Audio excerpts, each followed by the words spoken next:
Just hours before Biden is set to be sworn in, the president-elect will be joined at church tomorrow morning by congressional leaders of both parties. House Speaker Nancy Pelosi, House Minority Leader Kevin McCarthy, Senate Minority Leader Chuck Schumer, and Senate Majority Leader Mitch McConnell. Joining me now is Kendra Barkoff-Lamy. She served as Vice President Joe Biden's press secretary from 2011 to 2015. Kendra, it's great to have you with us. So just as President Trump leaves for Florida tomorrow morning ahead of the inauguration, the president-elect will be attending a church service with top leaders from Capitol Hill. Talk to us about the tone that Joe Biden is setting by bringing them along to this.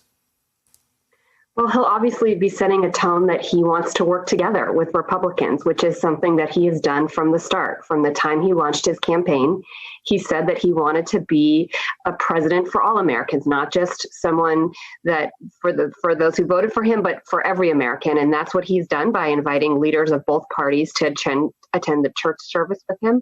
And I think it's significant and important that they are attending, as far as I've seen, because it shows that they do want to work together with him and move this country forward.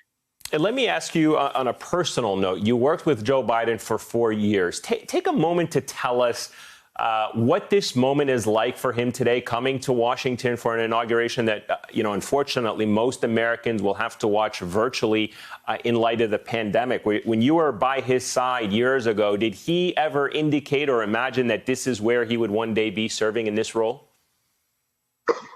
Well, he's been in public service his entire life, and I think him becoming president is sort of the accumulation of all of his work that he has done to where he is. Obviously, this is going to be a different kind of inauguration, but I think the flags obviously represent those who have passed away, but it's an important reminder of the work that we have ahead and the work that he has ahead. And I think he has this ability to bring people together. You saw it today when he was leaving Delaware. He got a little emotional. He had some tears in his eyes talking about the significance of his state and the significance of his son, Beau Biden, not being there. You brought up the issue of just how divided we are as a country and how we have to heal going forward. Biden is expected to address a nation that by any measure is in a crisis. According to an NBC News poll, nearly 3 out of 4 Americans believe the country is on the wrong track. If you're advising the president-elect on his inaugural speech, what should he be saying beyond just the words of healing and unity? What can we expect to hear from him tomorrow? Well, I think you'll expect to hear the complete opposite of what we heard 4 years ago. I think he's going to show that he has empathy towards the American people. I think he's going to show that he is a uniter, obviously not a divider. It's something he's worked his entire career towards. He is someone who has had tragedy in his life, like so many Americans, and he is someone who can empathize with them because he has had loss, but has moved on and is able to sort of pick himself up to move himself forward. And that's what I think you'll hear some symbolism in his speeches about moving forward together and restoring the soul of America. And let me play for you Ashley Biden speaking about her father in an interview with my colleague Jenna Bush on the Today Show. Watch this. Your dad suffered a tragedy before you were born, losing his wife and his daughter. How do you think those years shaped who he is? Dad is so empathetic and has the ability to recognize pain, to feel others' pain, and to comfort.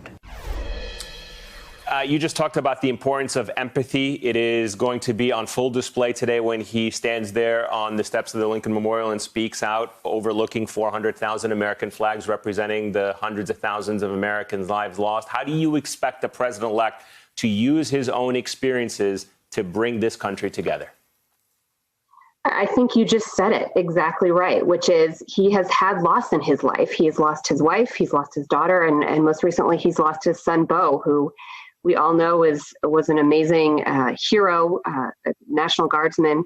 And so I think he'll use the opportunity to talk about how he has experienced loss and how so many other Americans have experienced loss through the coronavirus of late.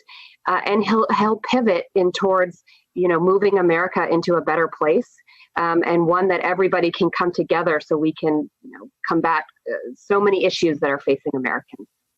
All right, Kendra Barkoff-Lamy, thank you so much for your time. Greatly appreciate your insights as always. Hey, thanks for watching our YouTube channel. You should know that you can follow today's top stories and breaking news and catch up on your favorite MSNBC shows all in one place. Download the NBC News app today.